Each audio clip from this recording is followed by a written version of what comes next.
What do you need? Ask away. Essentially, they're trained to fight. The Chantry would tell you that the Templars exist simply to defend. But don't let them fool you. They're an army. The other main purpose for a Templar is, of course, to hunt mages. To that end, we train in talents that drain mana and disrupt spells. Perhaps, but there usually isn't much of an opportunity. The Chantry keeps a close rein on its Templars. We are given lyrium to help develop our magical talents, you see. Which means we become addicted. And since the Chantry controls the lyrium trade with the dwarves, well, I'm sure you can put two and two together. Well, they do it, and they feel perfectly justified. You don't need lyrium in order to learn the Templar talents. Lyrium just makes Templars' talents more effective, or so I was told. Maybe it doesn't even do that. The Chantry usually doesn't let their Templars get away either, so they can spread their secrets. I'm a bit of an exception. Lucky me. What do you need? Ask away. I suppose I could, but I really would rather not. When the Grand Cleric let Duncan recruit me, she made me swear never to reveal Templar secrets outside of the Chantry. I'd rather not go back on my word. Ask me later, perhaps. Maybe I'll change my mind. This is not something small you're asking, after all. What do you need? Ask away. Such as they are. About the Grey Wardens, anyhow. Fair enough. What do you need? Ask away. Same way you did. You drink some blood, you choke on it, and pass out. You haven't forgotten already, have you? I do my best. What can I say? Let's see, I was in the Chantry before. I trained for many years to become a Templar, in fact. That's where I learned most of my skills. Well, it wasn't an easy life, you know. I don't know whether or not you've noticed, but I'm not exactly the Chantry type. The Grand Cleric didn't want to let me go.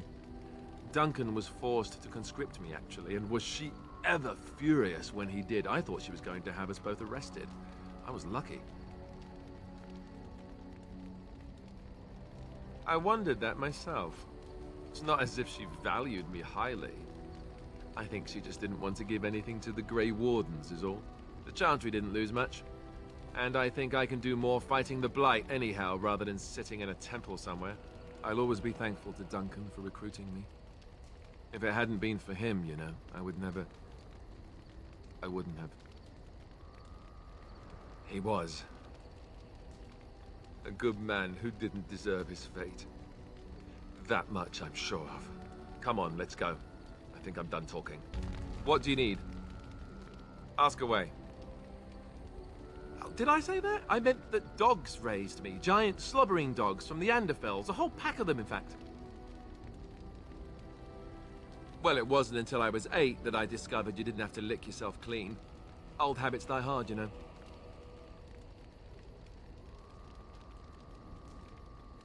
And my table manners too. Though, come to think of it, they weren't all that different from the other Templars. Or did I dream all of that? Funny the dreams you'll have when you sleep on a cold, hard ground, isn't it? You would do violence upon me? I am shocked and dismayed. The dogs would never threaten me like this, you know. Let's see, how do I explain this? I'm a bastard. And before you make any smart comments, I mean the fatherless kind. My mother was a serving girl in Redcliffe Castle who died when I was very young. Arleman wasn't my father, but he took me in anyhow and put a roof over my head. He was good to me, and he didn't have to be. I respect the man, and I don't blame him anymore for sending me off to the Chantry once I was old enough.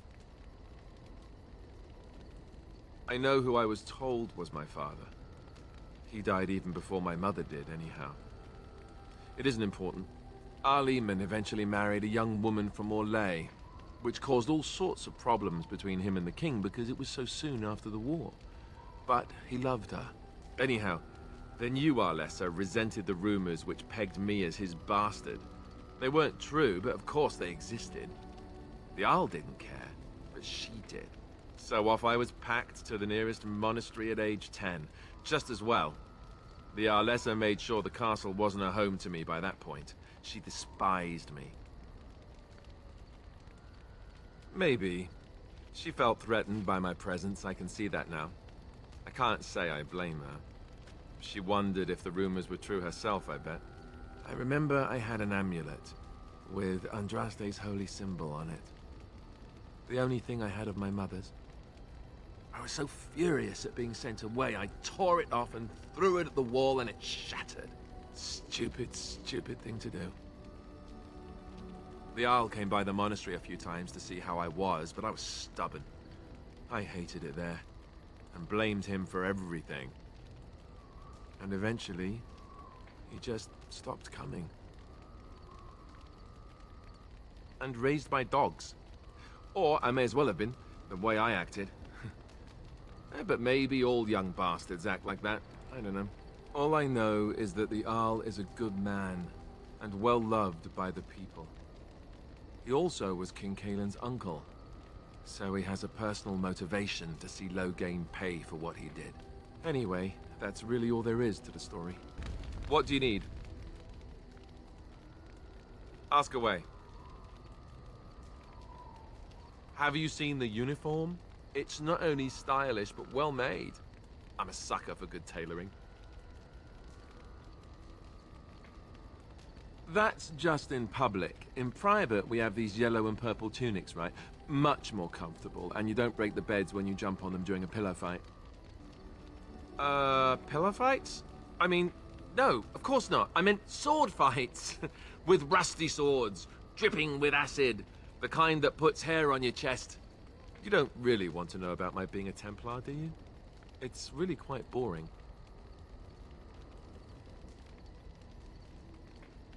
You know, I like the way you think. You're all right. If you're really curious, then I'll tell you. The truth of the matter is that I did hate going to the monastery. The initiates from poor families thought I put on airs, while the noble ones called me a bastard and ignored me. I felt like Arl Eamon had cast me off, unwanted, and I was determined to be bitter. But I took some solace in the training itself, I guess. I was actually quite good at it. Using the abilities I have came after years of education and discipline that was difficult to achieve, if rewarding. The sword training and religious doctrine all came later. I never really felt at home anywhere, though, until I joined the Grey Wardens. And Duncan felt my Templar abilities might be useful for when we encountered Darkspawn magic, so I kept it up. What about you? Do you have anywhere you consider home? We won't always be traveling like this, you know. Once the war is over, once the Blight is... well, a time will come when we'll have to think about having a real home again. Though that seems like a far ways off. And I suppose the Grey Wardens are gone for good, either way. I suppose you're right. We can create new Grey Wardens, but we'll never get back those we lost. I wonder if it would ever feel the same. Anyhow, now I've sidetracked us. We'd better get back to what we're supposed to be doing right now. What do you wish of me? If you must. I was not born such. 'Tis a skill of Flemeth's, taught over many years in the wilds. The chastened have tales of we witches, saying that we assume the forms of creatures to watch them from hiding. When a child is alone and separate from his tribe, that is when we strike, dragging the young boy kicking and screaming to our lair to be devoured. A most amusing legend. Oh? I truly doubt that children would be worth the effort. They are filthy, smelly things full of tears and snot and trouble. That said, I cannot speak for the tastes of my mother. She has, after all, lived a very lengthy time in the wilds and done many things I know nothing of. Why do you ask? Is there something specific you wish to know? No? 'Tis not unheard of in the remote corners of the world. There are traditions of magic outside of the Circle of Magi, despite what those mages would have you believe. Some of these traditions are old, indeed, passed down as carefully guarded lore from one generation to the next. The zealots of the Chantry would uproot all such practitioners if they could. But as luck have it, some still exist. My mother is such a one. I'm shocked that you think so, being a mage of the Circle as you were. But perhaps you felt a little like a caged bird as well, caught within that dark tower. I thought so.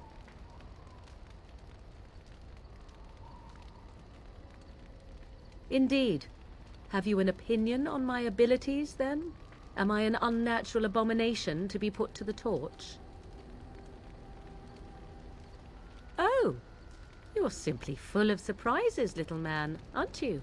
But enough of such talk. Let us proceed, lest the dust gather on us. What do you wish of me? If you must. Why do you ask me such questions? I do not probe you for pointless information, do I? Beg pardon, then, while I jump for joy. What is it you asked? If I grew up in the wilds? A curious question. Where else would you picture me? For many years it was simply Flemeth and I. The wilds and its creatures were more real to me than Flemeth's tales of the world of man. In time, I grew curious. I left the wilds to explore what lay beyond, never for long. Brief forays into a civilized wilderness. For the most part, Flemeth taught me well. For all that I had been taught, however, the truth of the civilized lands proved to be overwhelming. I was unfamiliar with so much. So confident and bold was I, yet there was much that Flemeth could never have prepared me for. Equal parts daring and foolhardy, perhaps. Only once was I accused of being a witch of the wilds, and that by a chastened who happened to be traveling with a merchant caravan. He pointed and gasped and began shouting in his strange language, and most assumed he was casting some curse upon me. I acted the terrified girl, and naturally, he was arrested. Men are always willing to believe two things about a woman. One, that she is weak, and two, that she finds him attractive. I played the weakling and battered my eyelashes at the captain of the guard. Child's play. The point being that I was able to move through human lands fairly easily. Whatever humans think a witch of the wild looks like, 'tis not I. Not that I did not have trouble. There are things about human society which have always puzzled me, such as the touching. Why all the touching for a simple greeting? To begin with, yes. What is the point of touching my hand? I find it an offensive intrusion. There were many nuances that Flemeth could never tell me of. When to look into another's eyes. How to eat at a table. How to bargain without offending. None of these things I knew. I still do not understand it all, truth be told, but then I gave up long ago any hope of doing so. When I returned to the wilds last, I swore to Flemeth that I had no intention of leaving again. Yes? Let's ignore the entire Darkspawn threat and the presence of a simpleton as your only other Grey Warden ally, then. Not that I lack appreciation for the intent of your comment. Thank you. Well, let's get on with it before the ground opens up and swallows us, yes? Yes? If you must. You are very cute to ask so many questions. Really? Perhaps we should be wrapped in ribbons and adorned with flowers. So cute are we, too. My mother has been hunted from time to time, yes, by Templar fools like Alistair, which should tell you how successful they generally were. Flemeth made a bit of a game of it, in fact. The Templars would come again, and she would look at me and smile and say that the fun was to begin once more. I am unsure. I was too young to understand, and perhaps 'twas bravado on Flemeth's part, or perhaps she was merely amused. I will never know. Flemeth would warn them, once. 'Twas a warning they inevitably failed to heed. And then the true game began. Often Flemeth would use me as bait, a little girl to scream and run and lure the Templars deeper into the wilds and to their doom.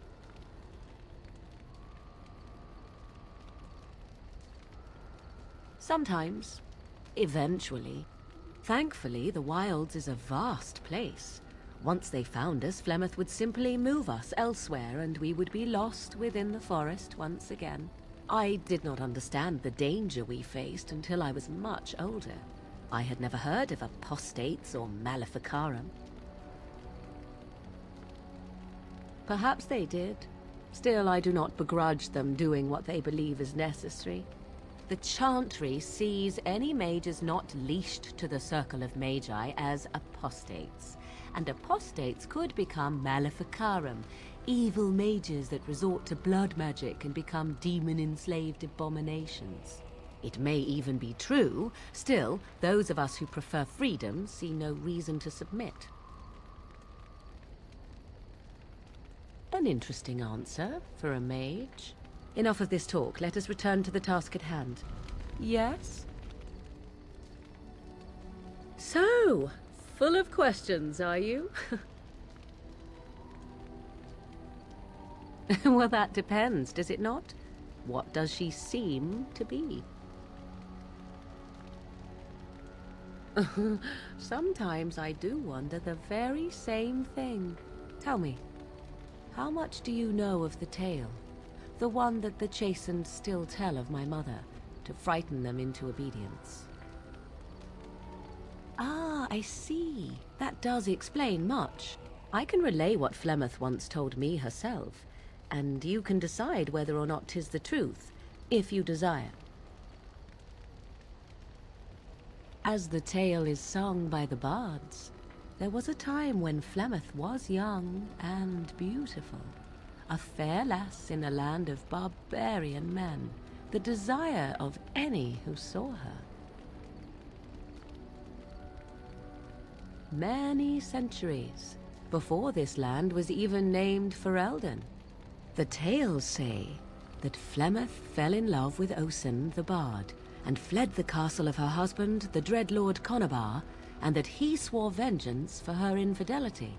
In truth, my mother claims that 'twas Osen who was her husband, and Conabar the jealous lord who looked on from afar. Lord Conabar approached young Osen and offered him wealth and power in exchange for his lovely wife, and Osen agreed. Aye, it was. 'Twas Flemeth who suggested the arrangement in the first place. All would have been well had Lord Conabar kept his end of the bargain. But he was a foul man who bargained with coin he did not possess. Osen was led off to a field and slain, left for dead. Flemeth spoke to the spirits and learned of the deed, and swore revenge. Spirits first, and 'twas they who slew Conabar. Flemeth did not turn to the demon until much later. Lord Conabar's allies chased Flemeth, you see. Chased her to the wilds, and there she hid. There she found the demon, and he made her strong. The legends all speak of the great hero Cormac, he who defeated Flemeth and her great army when she invaded the lowlands centuries later. All lies. The truth of the matter is that there was never an invasion. As Flemeth tells it, the Chastened never raised an army under her banner, and she never fought with any warrior named Cormac. Cormac led a brutal civil war against his own people, and later claimed it was to vanquish evil that had taken root amongst the lords. Thus, he was hailed a hero. Flemeth was only attached to the legend much later. Perhaps 'twas due to the great war with the Chastened that eventually came, but Mother claims not to know how it began.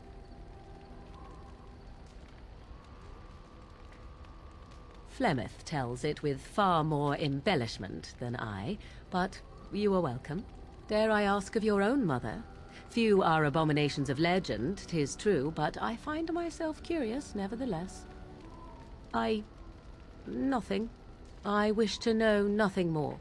I find myself a little envious, to tell the truth. But it matters not. Let us move on. Yes? So, full of questions, are you? I assume you were actually asking whether Flemeth herself gave birth to me. Truly, I do not know. I once asked Flemeth that very question, and she merely laughed at me. 'Tis not inconceivable that she could capture a chastened man, or perhaps change to a more attractive form to attract him willingly. I find it more difficult to imagine her with child. As a matter of fact, I remember her being younger once. She had black hair, much like my own, long and lustrous. But how could that be if she is centuries old? Has she become wizened only recently? Or are the tales of her legend only that, and nothing more? I do know the tales of Flemeth having many daughters, even though I have never met another, and Flemeth has always treated me as her blood. What an odd thing to say! Why must love enter into the equation?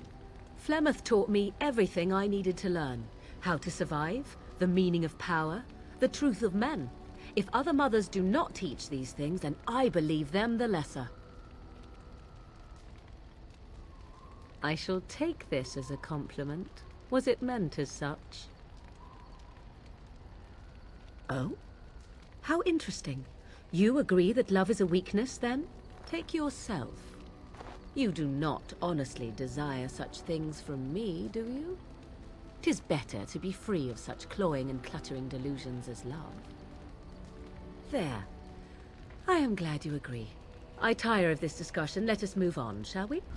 Yes? At times, perhaps.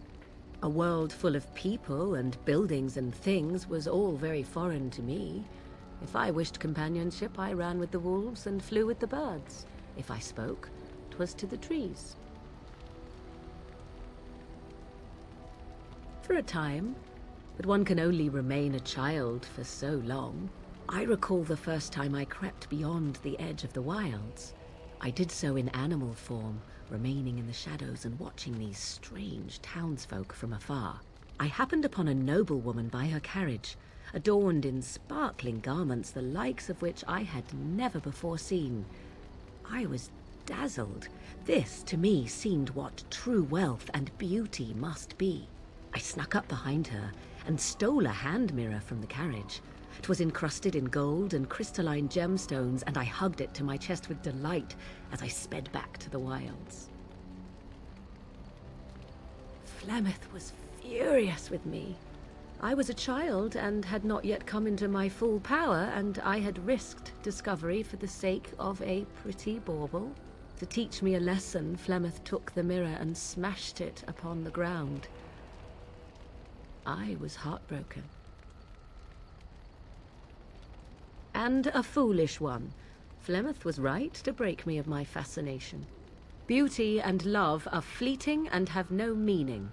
Survival has meaning. Power has meaning. Without those lessons, I would not be here today, as difficult as they might have been. They did indeed. To return to your original question, perhaps my time in the wilds was indeed lonely, but such was how it had to be.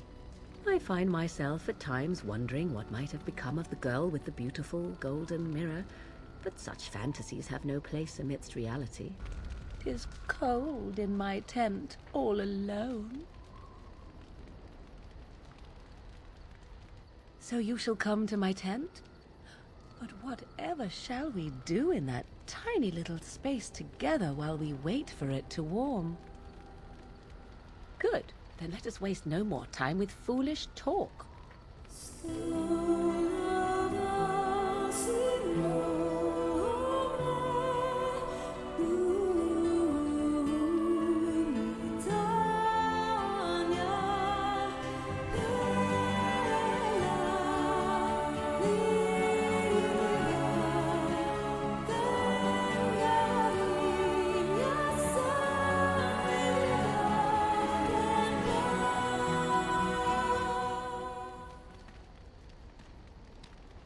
see the stories they tell of Grey Warden endurance are not exaggerated.